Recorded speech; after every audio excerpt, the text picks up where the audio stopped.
பதஞ்சலி நிறுவனம் தாங்கள் தயாரித்த மருந்துகள் குறித்த தவறான விளம்பரங்களை அனைத்து தளங்களிலிருந்தும் நீக்கிவிட்டதை உறுதிப்படுத்த இந்தியன் மெடிக்கல் அசோசியேஷனுக்கு உச்சநீதிமன்றம் உத்தரவிட்டுள்ளது. பாபா ராம்தேவ் மற்றும் பாலகிருஷ்ணா ஆகியோரது பதஞ்சலி நிறுவனம் தயாரித்த மருந்துகள் பற்றி தவறான விளம்பரங்களை அந்த நிறுவனம் தயாரித்தது மற்றும் வெளியிட்டது தொடர்பாக உச்சநீதிமன்றத்தில் மனுக்கள் தாக்கல் செய்யப்பட்டு விரிவாக விசாரிக்கப்பட்டு வருகிறது.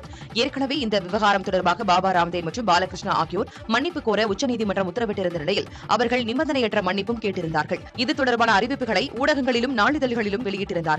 இந்த வழக்கு மீண்டும் உச்சநீதிமன்றத்தில் விசாரணைக்கு வந்தபோது வழக்கை விசாரித்த நீதிபதிகள் அனுமதி ரத்து செய்யப்பட்ட 14 பொருட்கள் குறித்த விளம்பரங்கள் எந்த ஒரு தளத்திலும் இல்லை என்பதை இந்தியன் மெடிக்கல் அசோசியேஷன் உறுதிப்படுத்த வேண்டும் என்று உத்தரவிட்டனர். அதேபோல அனுமதி வழங்கும் நடைமுறைகள் குறித்தான விரிவான பிரமாண பத்திரத்தை உத்தரகாண்ட் அனுமதி வழங்கும் அமைப்பு 2 வாரத்தில் தாக்கல் செய்ய வேண்டும் என உத்தரவிட்டு வழக்கின் விசாரணையை ஒத்திவைத்தனர். இதே விவகாரத்தில் நீதிமன்ற உத்தரவுகள் குறித்து சர்ச்சைக்குரிய வகையில் ஊடகங்களிடம் பேசிய இந்தியன் மெடிக்கல் அசோசியேஷனின் தலைவர் RV அசோகன் உச்சநீதிமன்றத்தில் நிபந்தனையற்ற மன்னிப்பை கோரினார்.